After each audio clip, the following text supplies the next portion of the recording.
పడింది బొమ్మ చూడు.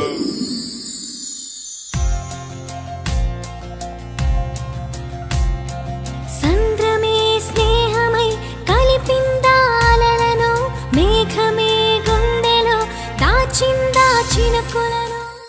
ఎక్కడైనా పిల్లల కళల్ని తల్లిదండ్రులు నిజం చేస్తారు, కానీ నా కొడుకు తల్లిదండ్రుల సొంత ఇంటి కళని తను నిజం చేస్తున్నాడు. చూడవే వాడు పొగరు ఎలాంటి ఫ్యామిలీలో పుట్టి ఎలా మాట్లాడుతున్నాడు. అబ్బో ఇదో పెద్ద కృష్ణదేవరాయల ఫ్యామిలీ, దాని ఉద్దేశాన్ని పుట్టాను మరి. అసలు నువ్వు నా నాన్నవేనా? కాదురా, బిజినెస్ మ్యాన్. సరిగా ఇష్టపడుతున్నాను అంకల్. మీరు ఓకే అంటే నేను తనతో మాట్లాడతాను. నువ్వు చేరుకుంటే మనసై నిన్ను పోల్చుకున్నా.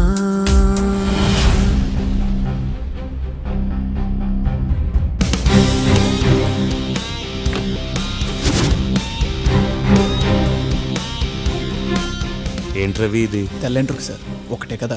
ముందు నేను ఒకనే రవి. దేశం అంతా పాతుకుపోవాలా, ఇది ఒకటే. తర్వాత అంతా పాతుకుపోద్ది. ఈలోపే అంతా సాధించాలి.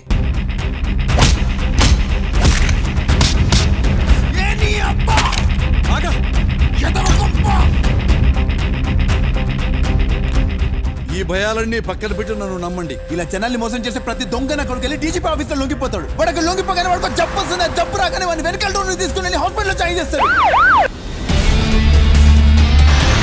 సిటీ మొత్తం వెతికిస్తున్నాను బావ, వాడిని వదిలే ప్రసక్తే లేదు. అసలు ఆ నాగరాజు గారు ఏ కలుగులో దక్కున్నాడు రా.